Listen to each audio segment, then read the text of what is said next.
¿Cómo están ustedes?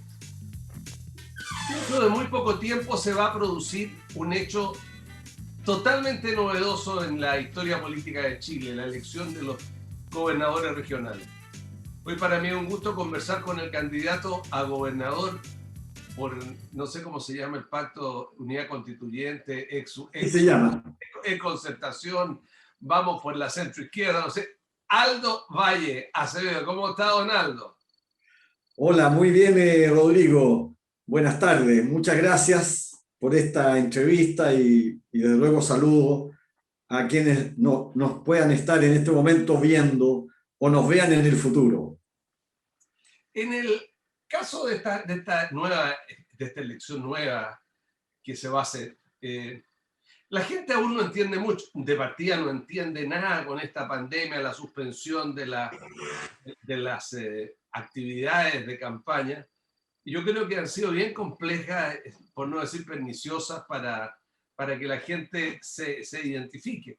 La gente está muy encerrada en sus casas, muy en la cuarentena, y más aún no entiende esto del gobernador. Yo creo que más de alguna vez, ¿cuál gobernador se elige va de candidato a gobernador de Valparaíso, de Marga Marga, de San Felipe, digamos? Es muy difícil entender para la gente este nuevo cargo, Aldo Valle. Sí, yo creo que tú tienes toda la razón y formulas muy bien la pregunta porque me permite decir que no, que se elige ahora un gobernador regional, ya no por provincia, no va a haber un gobernador provincial tampoco designado y tampoco va a haber intendente, ¿no? Designado por el presidente de la República o por el gobierno de turno.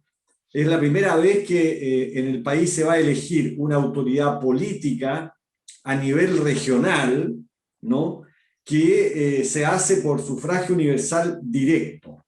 Es un proceso todavía gradual, a mi juicio, que se inicia tímidamente, pero que abre una posibilidad de descentralización política, en el sentido que esta autoridad ya no será designada y tendrá un conjunto de atribuciones que le van a permitir representar mejor las urgencias, las prioridades de la región. Me quedo hasta ahí. Ya no va a haber intendente designado, va a haber un gobernador regional, va a haber un delegado presidencial, ¿no? A nivel regional que va a tener algunas de las atribuciones que tienen los actuales intendentes. La gente está muy, en primer lugar, crispada y está muy desafectada por los políticos, por los partidos políticos, y eso hace difícil dar a entender lo que usted está explicando, que va a haber una nueva autoridad, que esa autoridad que va a mandar, entre comillas, las pongo yo las comillas, la región va a ser electa por todos los ciudadanos. Y yo me quiero poner un tema muy simple. ¿Dónde va a funcionar? ¿Qué va a hacer?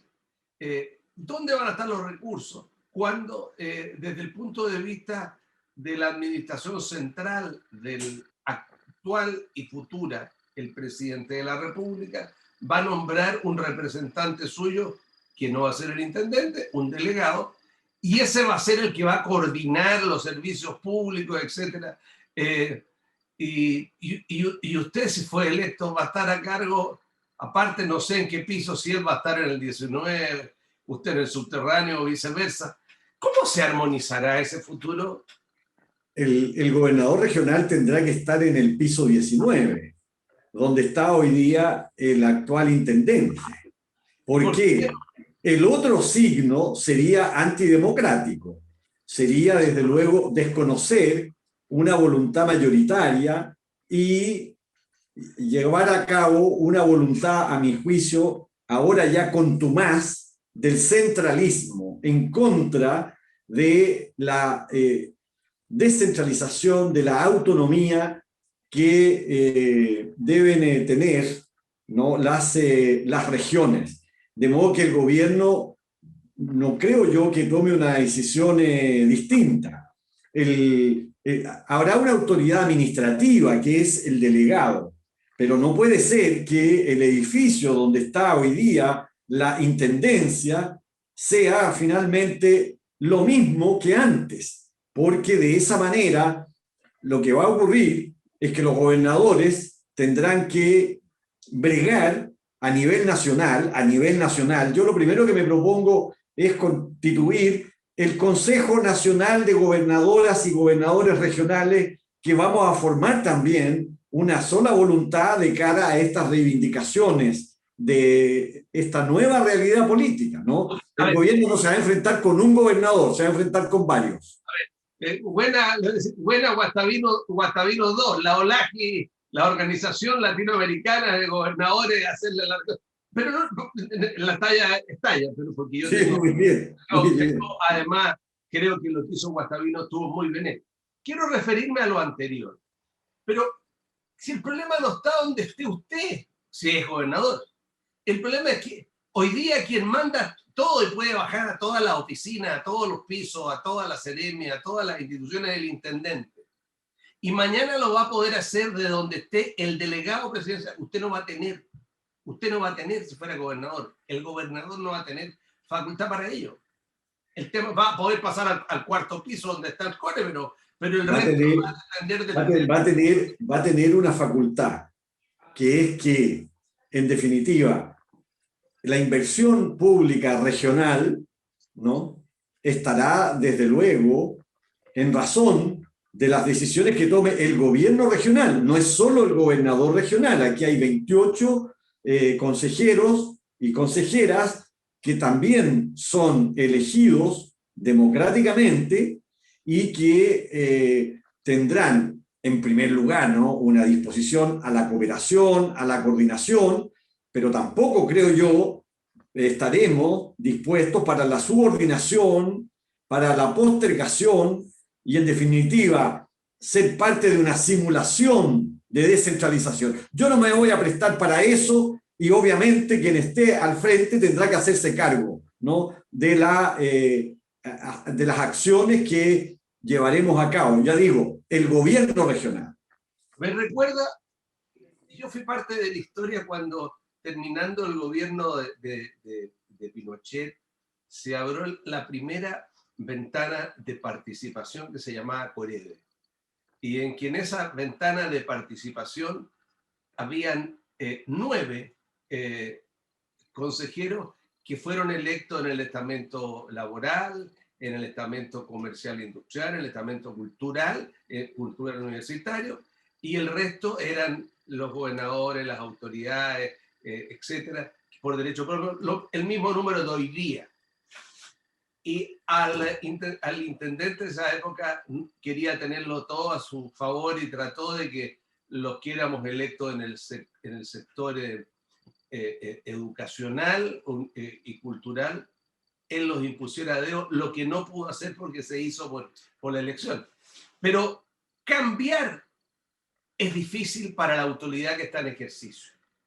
El hecho de que ustedes van a ser electos, si usted es electo, cuando hay un gobierno, un signo determinado, con un intendente, un signo determinado, y que está funcionando allí hoy día antes que usted, va a ser una colusión. Lo va a ver, sin duda. Es parte de un proceso que en ninguna parte ha sido fácil, ¿no? Que las democracias superen sus defectos, y lo diré en otros términos más crudos, supere sus vicios, ¿no? Porque el centralismo aquí se ha transformado en un vicio del poder político central, pero también a veces, digo yo, incluso dentro de la región. Y entonces habrá aquí una disputa política, institucional, que habrá que darla de cara a la ciudadanía, porque tampoco me voy a incorporar a ser parte de una complicidad o de una componenda. Si a mí me eligen para ejercer unas atribuciones con toda independencia. Y mi primer precepto será ejercerla con el carácter y con la independencia que se requiere, precisamente en representación de la soberanía democrática, de la soberanía popular. Así lo entiendo yo. Primero, uno hace siempre los mejores esfuerzos porque haya coordinación y haya cooperación. Pero si no lo hay, es mejor que se sepa el conflicto. Okay. yo pienso simple, pienso, ¿qué es la decana, esa decana eficiente, buena moza que tiene el intendente de Carabineros, va a ser de él o va a ser del gobernador? Por ejemplo, la secretaria, esa secretaría eficiente que hoy día funciona ahí, ¿va a ser de él o va a ser suya? Va a Sí. funcionar la estructura de todo lo que hay ahí. Yo creo que esta armonía que debería haber entre la creación de esto no está lo suficientemente clara, pero va a ser difícil para el gobernador que venga. Va a ser difícil, sin duda, pero yo por lo menos lo he asumido conscientemente, ¿no? Creo que la causa de la descentralización es muy noble, la necesita el país. El sistema político tampoco está tan sólido, ¿no? El que esté en el gobierno central tampoco va a tener todas las fortalezas del mundo. Aquí necesariamente nuestro sistema político o se hace más inteligente y se adapta mejor a las realidades intersubjetivas, ¿no es cierto?, de la esfera pública nacional y obviamente a nivel de las regiones, o de verdad que todos sabemos, finalmente, son los sistemas políticos los que tienen que adaptarse, no las sociedades a los sistemas políticos. Ahora, el problema es que el Parlamento actual nuestro, que está totalmente desprestigiado, hace leyes muy malas y estructuras pésimas. Porque en el fondo yo le digo duramente, en realidad usted capaz que le pasen esa campanilla que tiene el presidente del Consejo Regional y punto. Porque la estructura está funcionando con el intendente Martínez y cuando usted, si el gobernador o el Millones o el que sea, asuma, eso va a seguir funcionando exactamente igual, ¿o no? No, porque el gobernador ahora tiene iniciativa en la formulación de proyectos que no son irrelevantes para el gobierno central, ¿no? Ni para las fuerzas políticas que siempre van a estar conectadas con el gobierno central. Yo no veo a las fuerzas políticas afines a la coalición de gobierno haciendo causa común en contra del gobierno regional. Yo creo que va a ser una condición muy difícil. Mire, la política es siempre un espacio de imaginación también. Y aquí obviamente estarán en juego todavía proyectos distintos.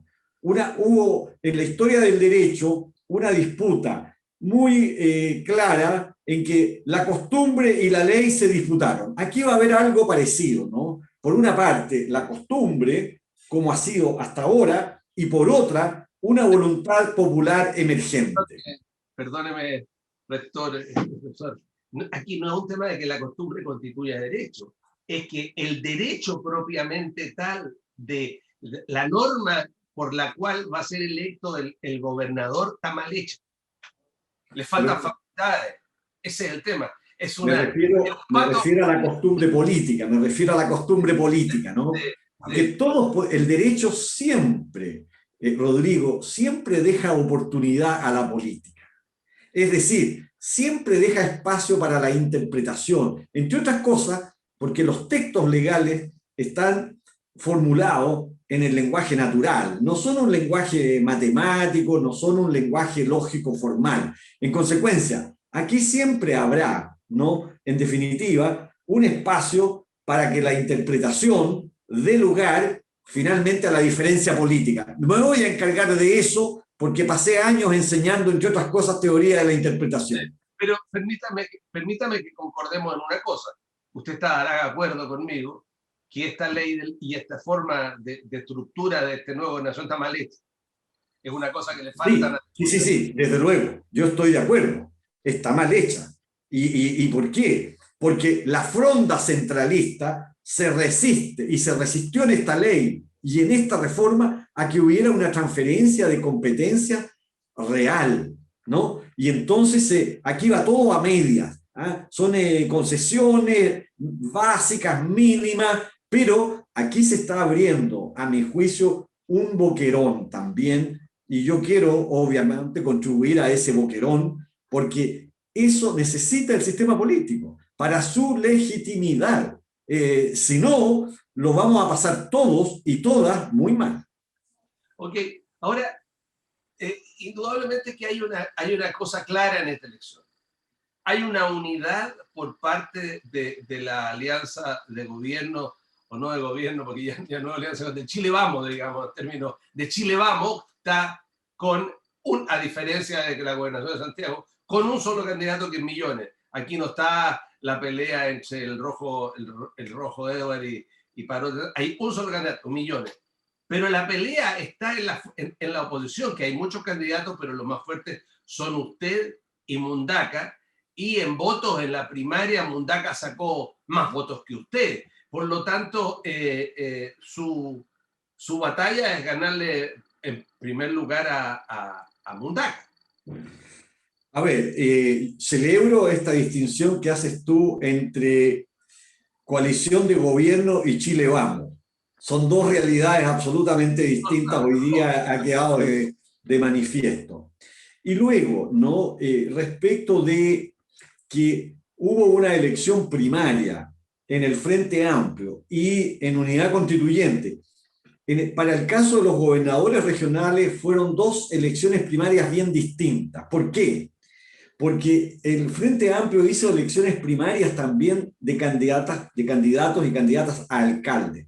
Eso no lo hizo Unidad Constituyente, creo yo, disparándose en sus propios pies. ¿Por qué? Porque las elecciones primarias de gobernador de Unidad Constituyente tuvieron menos votantes, tuvieron menos concurrentes, porque si usted no hace una elección primaria en Valparaíso, en Viña del Mar, en Quilpué, en Villa Alemana, obviamente vota mucha menos gente, porque había dos candidatos nomás a la gobernación regional en esa primaria, que era Cristian Mella, ¿no es cierto?, por la democracia cristiana, y yo que iba como independiente en el pacto PS-PPD. Son elecciones distintas. Profesor, vamos a invertir, usted el alumno, soy el profesor, digamos, yo le digo, por favor, pare. La explicación agregada a la falta. Los números son los números. Mundaca sacó mucho más votos que usted en la otra elección, ¿sí o no? Así es, sacó más votos, pero porque hubo una base electoral distinta. Pero ahora tienen que aglutinarse entre ustedes, porque si no se aglutinan, sería como lógico que uno de los dos fuera a segunda vuelta con el candidato de Chile Vamos, con Millones. Esa es una hipótesis, no está claro en realidad cuál de los tres pudiera quedar en el lugar en que no participe en la segunda vuelta. Yo no doy por seguro, yo tengo con tranquilidad, tengo confianza en que voy a estar o en primer lugar o en segundo lugar, ¿no? Veo a los otros candidatos con campañas también diferenciadas, ¿no? Las campañas no se mantienen siempre en un mismo estándar de rendimiento, ¿no? En consecuencia, tengo esa convicción. Y claro, aquí tal vez es más difícil asegurar que alguien va a ganar en primera vuelta, pero el proceso seguirá siendo democrático si luego hay que seguir participando en una segunda vuelta. Ahora, el problema es que el candidato, entre comillas, que se disputa los mismos votos que el candidato Mundaca, él viene de una educación cubana, en una universidad cubana y con una estructura de trabajo de base y estructura similar a la que se hace con los pioneros en Cuba y que se hacía detrás de la ex cortina de hierro, en el sentido de que empiezan a agrupar diferentes estructuras, células, empezar a desarrollar trabajo en diferentes lados, y eso lo viene haciendo mucho tiempo. Entonces, y usted estaba en ese momento en el claustro universitario. Entonces, el día a día, el hoy, y con una campaña cortada, a lo mejor le juega difícil a usted el candidato Bayo, ¿no? Bueno, yo creo que uno tiene que ser en eso, desde luego, muy austero, ¿no? Pero la austeridad no es incompatible con la sagacidad, ¿no? Mi proyecto es más plural y no es por razones de sagacidad, es porque creo yo que la sociedad chilena lo que requiere también son fuerzas amplias. No creo yo en los mesianismos, no creo tampoco en propuestas extremas, no creo en esos integrismos que invocan una superioridad moral y que dividen al mundo entre buenos y malos. Yo tengo una concepción democrática que pasa, entre otras cosas, por representar, ojalá, una diversidad y una pluralidad social, cultural, intelectual y también política, porque en definitiva nos encontramos en las instituciones públicas para tomar decisiones luego de carácter público, fundado en razones públicas, es decir, universalizables, ¿no? Razones que pueda compartir la sociedad en toda su complejidad. Eso me distingue, creo yo, de la propuesta de Rodrigo Mundaca y también me distingue de la propuesta de Manuel Millones. Estoy muy lejos de quienes votaron por el rechazo, pero también estoy muy lejos de quienes creen que el país debe profundizar el conflicto y la ruptura. Ese es el camino, ese es el proyecto, y respetaré obviamente la decisión democrática, pero yo no me voy a salir de ese camino porque uno tampoco debe hacerlo por razones de oportunidad electoral. Uno debe mantener cierta coherencia. Yo he defendido la educación pública, es cierto que estuve en los claustros, pero salí a marchar con los estudiantes, Rodrigo, ¿no? Yo convoqué a una marcha a la Federación de Estudiantes, a los académicos, a los funcionarios. En el Consejo de Rectores defendí la gratuidad, defendí la educación pública, representé a las universidades estatales para avanzar. Y yo creo que avanzamos, porque también debemos tener esa conciencia, ¿no? No se trata de aplastar al otro, se trata de avanzar con otros. Y a mí eso, desde luego, es lo que también me atrae en este cargo, ya digo, que no es de autoridad administrativa, sino que es de autoridad política con independencia. Ok, nos deben quedar no más de 3 minutos. Qué bueno que usted precise aquello. El país busca y necesita excluir a aquellos que están buscando el desencuentro. Necesitamos encuentro.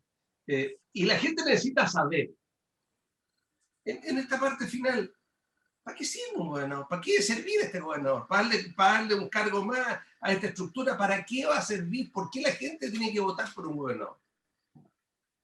Yo creo que va a cumplir una función muy relevante en cuanto a identificar de manera más pertinente las prioridades, las urgencias que tiene la región.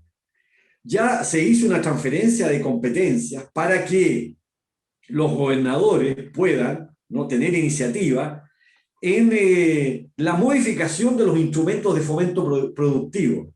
¿Para qué efecto? Para darle más pertinencia.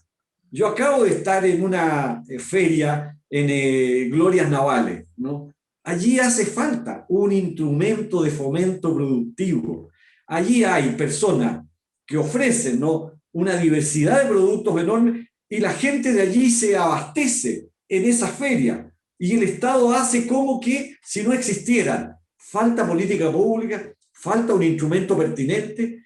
El nuevo gobernador, el nuevo gobierno regional va a poder adecuar los instrumentos para que allí se lleve a cabo una actividad social, comercial, en mejores condiciones. Entonces, la inversión pública regional, los convenios de programación. Mire, hoy día hay ya suscrito, ¿no?, un convenio de programación entre el gobierno regional y el Ministerio de Salud por 117.000 millones de pesos. Considera, ¿no?, entre otras acciones, construir 20 centros de salud familiar nuevos para la región. Entonces, aquí hay un cambio importante que va a fortalecer la autonomía y la respuesta que el Estado, que la política pública debe dar a la región, a las comunas. Ok, usted me acaba de tocar un punto cortito, se lo voy a preguntar, digamos, lo mismo se lo pregunté a Millones, pero acá, detrás de eso, si usted es electo, el que sea electo, se va a encontrar con que el actual presidencia o dirección del gobierno regional, el actual intendente, el actual, han priorizado dinero que en el fondo son los próximos 4 años futuros, están ya los proyectos priorizados. ¿De dónde va a sacar dinero? ¿Qué es lo que se va a hacer para poder funcionar? Bueno, yo creo que eso ha sido una conducta, a mi juicio, impropia, porque a portas, ¿no?, de un cambio tan significativo, querer dejar comprometido, es decir, con las manos amarradas al próximo gobernador regional, no me parece una conducta de lealtad cívica, de lealtad democrática. Ese es el juicio lamentable, creo yo, que debo hacer en relación a ese hecho que tú, Rodrigo, muy bien señala. No todos tenemos la misma cultura democrática y a veces se deja ver con cierta grosería. Es el caso que tú señalas. Ok, un gusto tenerlo aquí nuevamente. Ya las elecciones vienen ya a la vuelta de la esquina. Ojalá que haya, ojalá que la pandemia no estalle y ojalá que después no estalle. Y le deseo el mejor de los éxitos. Un gusto tenerlo, Donaldo. Muchas gracias, Rodrigo, por esta entrevista y por esta oportunidad de comunicarme más directamente sobre la política, a la que tú me llevas, ciertamente. Ok. Bueno, y usted sabe cómo le gusta preguntar a mí, al candidato Aldo Valle, que es rector de la Universidad de Valparaíso, le he preguntado algo eso, creo que le interesa. Él es el candidato de la Unidad Constituyente. Estén ustedes muy bien.